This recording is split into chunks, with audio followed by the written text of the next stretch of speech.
So for number 6, the first thing I would suggest you do is reorganize it in an XY table. You don't need to do this, but some people find it helpful just visually. So the X's on number 6 were 0, 1, 2, 3, 4. The Y's were 5, 3, 1, negative 2. Oh, right. It should have been negative 3. There was a typo on number 6. So our last one should be a negative 3. Most people don't actually go that far down the list in making these equations that it would have made a difference, but it should. So with this problem, if we're trying to find the pattern here, it's clearly going down by 2 every single time.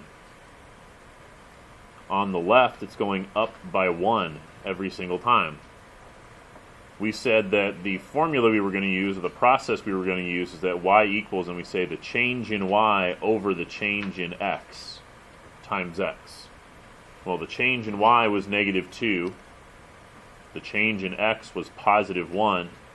Negative 2 over 1 is just a whole negative 2.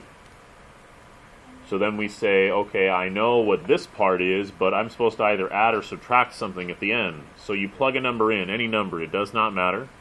Most people probably find it easiest to plug in a 0.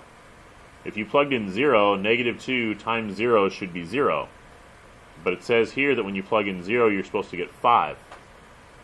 So how much more do I need to add at the end of this to get up to 5? I need to add 5. And you should double check this. We talked a lot on the last test about how you double check an answer.